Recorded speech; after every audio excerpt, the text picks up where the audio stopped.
And we are in relationship again. What can we do without that area, right? We're wired through it. We've been born in relationship and engagement of two secret, beautiful souls, right? And all life we are going through a journey and roller coaster of relationship, either relationship with our parents, and then relationship with somebody that we like or date during teenagers, rolling into relationship with the world around, people around, liking people, dating, having a relationship, having relationship with our kids later on in life, and so on and so on. So this is something we cannot bypass. There is a meaning. We are interconnected. 49% of people with unresolved identity issues experiencing difficulties forming meaningful relationship and connection, which means nearly half of the people on planet experiencing relationship challenges that are nothing to do to the other person, to the person that they are experiencing relationship with. What does it say? Maybe that is a point to look inward too, because 50% is a big number, right? So when we have some challenges related to identity, it might be the direction that we want to explore, right? If I am not settled in some sort of relationship, what is it am I tolerating, right? What is it I'm not capable of bringing to the table? Those all questions are relevant, but not relevant to a party that you're with. It's relevant to ask yourself. And that will open the possibility to discover your own identity, challenges that create challenges in our own relationship. I wanted to share the story of my client that actually gave me permission to share with everybody, as it's very relevant and very common. One of the clients that I have is struggled with two betrayals in his previous two marriages. Both marriages fell apart because of a wife was cheating on him. And that created a very strong protective system within himself, where he offering himself authentically, being who he is without any insecurity or trust issues, right? Because of previous experience. Every other case that I touch related to insecurity and trust issues. The side effect of him not being able to be himself in those relationships with the woman that he now in relationship with, because it opens the door to some complications that in his reality and belief system are going to happen. They're related to betrayal. So we keep ourselves separately from the actual relationship, from the person that we love, create distance from that person that we're with, and that person that we're with always feel that distance. It creates dynamic and challenges in those relationships, right? But does it to do anything with the person that we're with? It's going to come back to him. We did work and discovered many, many reasons for him to experience the experience with previous marriages. That betrayal was as a side effect of those challenges. And that is nothing to do with actual wife. We didn't work and was looking into the case of his exes, but we were working with his past, which opened the possibility for him to experience for the first time relationship, being available to those relationships with open heart. So how many relate to this dynamic where we are out of our own insecurity, trust issues, feeling that somebody will betray us, keeping ourselves away from that relationship? We kinda in, but it doesn't feel warm in that relationship. It feels presence. Physically you are there, but emotionally you are protecting and building that wall. And let me tell you, how many years did we actually live this way? Every time we challenged in relationship, it's opportunity, it's open door to look inward. How many of you stayed in relationship because you were scared to be alone? How many years did you live in a relationship that you could not leave, but you knew it's destroying, it's hurting? What happened when we dig into a root of dynamic? We are dropping all the fears, and somehow our life and experience changes altogether, right? Exactly. Now I am not having fear to be myself, because at the core of the issue is a fear that people will see me for who I am, which means I am not accepting who I am. And it happened because somebody, when we were growing up, always were pushing us from one side into another, from one side to another, managing us, not helping and supporting, guiding, but managing, making us do things that are not aligned, that we don't understand why. Or really pushing down. The eras that I grew up in, it was much more about conformity. That was the sort of the standard of the day, not like today where individuality is so much more celebrated. But in my family of origin, the children were a unit, and we were supposed to be just same pieces, different faces. When I'm talking about the past, of course, that past related to our upbringing, parents, and we want to blame them, right? Way out is, of course, we can blame somebody, but blame doesn't support our healing. Every time when I blame, when I go back and I'm like, if they would, then I would, I am powerless. Trying to understand myself, because it was 50s, 60s, 70s, that those dynamics were cross cultural in terms of conformity, and you need to be like this, and you need to do, grow up and go to school and get a job, and you need to go through these lock steps and all of that. And a lot of the people that were very diverse were marginalized. Either we have ability to make any change to our life or not. We are guided by dynamics that we don't realize in many cases, right?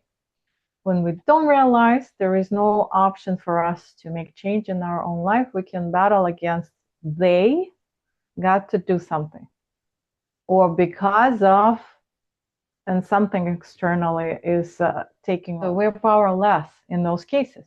Just for self-discovery, what are you battle against currently in whatever relationship you are in? If you don't have a partner, if you don't have a spouse, what is it, the relationship that you are in? Is it parenting? Is it with your kids? Is it with your neighbor? What are you challenged? What are you against to? When you are flying, when you are already in a motion of your identity that is guided by your triggers and dynamics, what do you want? I want to learn to transform my reaction to what I viscerally perceive as her suffering, because she's my child. I don't want her to suffer. I don't want her to be upset. I don't want her to suffer and be angry and but she's going through things in her life, going through cycles and different issues and all that stuff, and she has a right to go through that without me hovering over going, don't be upset, don't be upset. Intellectually, I believe it takes struggle to grow, so let your children struggle. Fixing everything for them is the worst thing you can do. So I am pursuing certain events in life that I am going through and my children are going through as a suffering, which is biochemistry. I always mention in our calls. Remember, the words are reflecting what I'm going through, right? Right. So when I'm saying that I see her struggle, or it makes me struggle to know that she will struggle, I already have a biochemistry. Number one, words are important. They're reflecting what you're experiencing. So if you found something and you labeled as suffering, look into it. Right. Do not go any further. Right. Why am I saying suffer? Redirect this. Find a different word. I am not enjoying it. I am not enjoying it. Enjoying it. That is correct. I am not enjoying it. I'm not enjoying it. So what am I doing? Am I controlling, or am I having a vision? And then another question, why would I be happy if she? That's a good one. because I'm kind of giving away my power. I'm not in control of my presence or my reactions. Now I am under impact of external source. Yeah, I'm giving my power away for sure. Okay, what would happen if you just stop bothered by any And external? on what words I'm saying to myself as I do that. No, come on, No. stories.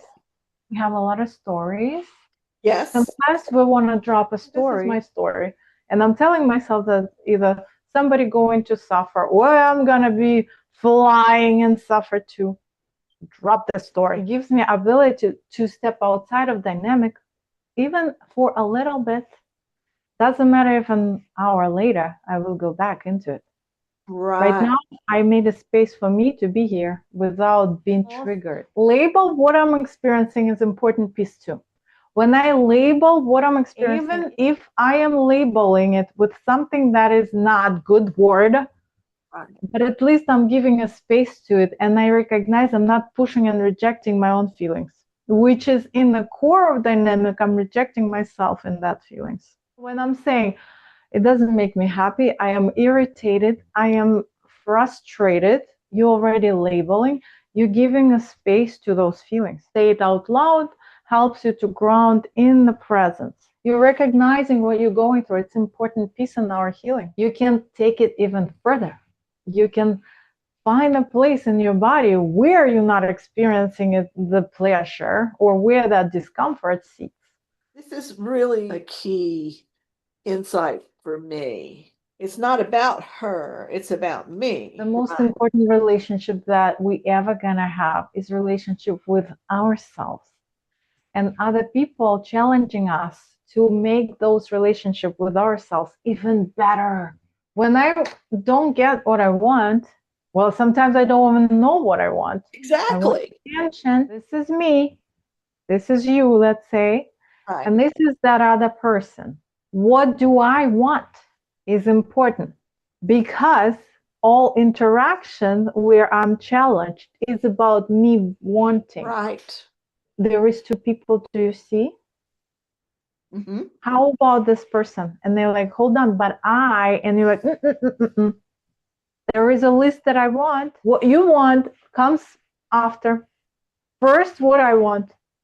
Listen, listen, listen. And that person like, but, and you're like, mm-mm-mm-mm. Right. Okay? Exactly. Exactly. Is when you're a mother and your child's experience and how emotionally you're wrapped up in that in all these different ways. Step outside of your experience. Listen, Yeah.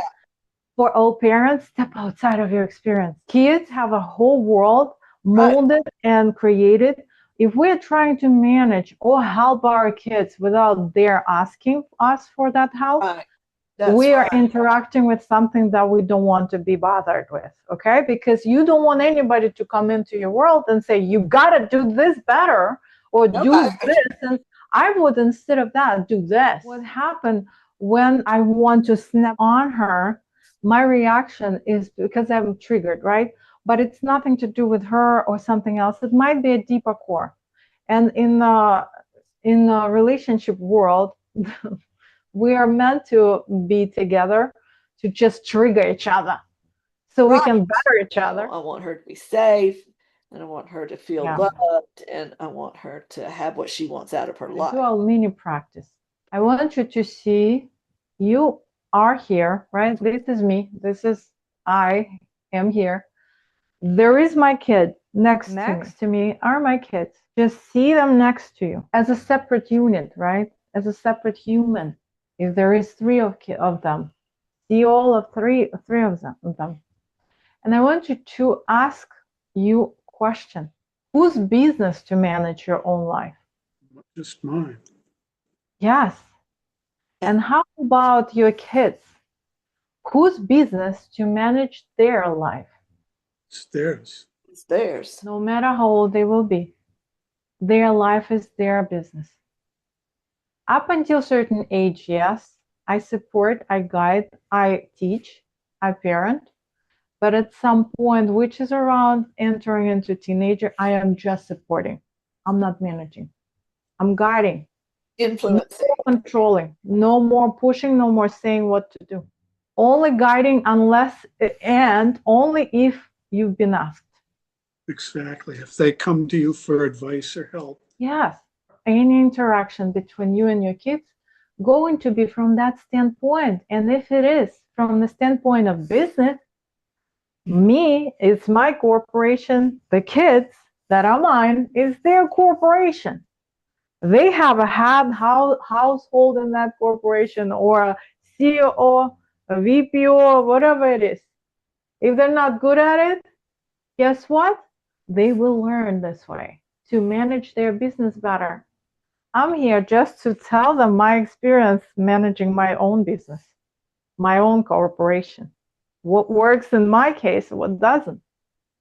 And if you do it this way, it might change direction and the flow of your relationship. Now, I want you to do a quick practice. We roll into next 2 weeks until our next call with boosted by energy, right?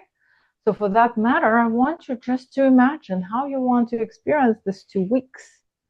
How do you want to get on that next call?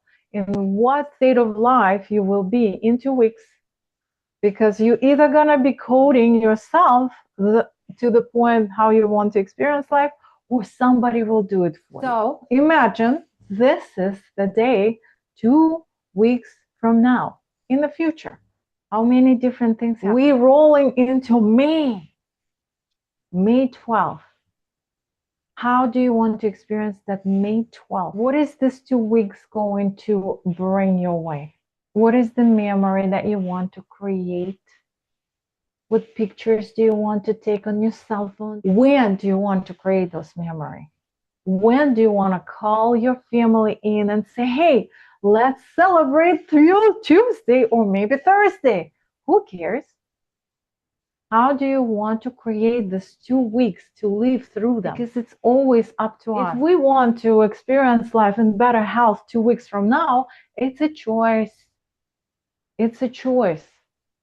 It's stepping from one position to another, because I either submit to circumstances or I choose a better experience. Even if my body doesn't allow, my mental is allowed to choose. It's a choice how I experience what I'm going through. So there is 2 ways I want you to see, 2 timelines. One we'll call victim mentality. If I would be healthier, if they, if 2 weeks from now, how do you feel? Did it make you greater? Did it make you taller? Did it make you smile more, feeling joyful? Or did it actually bring you down more? Do you feel like weights on your shoulders are even more? And if you look into the mirror 2 weeks from now, do you see yourself smiling more, feeling better about yourself? Or do you feel like, oh my God, blaming them didn't help? And now step back into today and look, there is another road, another timeline into another 2 weeks from now, separately from a victim line. And that one called empowered or love, whatever you want to call it. Step into that one and roll yourself into 2 weeks from now again. The May 12th into mentality of empowered. I am choosing. I am making decisions on how I'm going to experience this 2 weeks.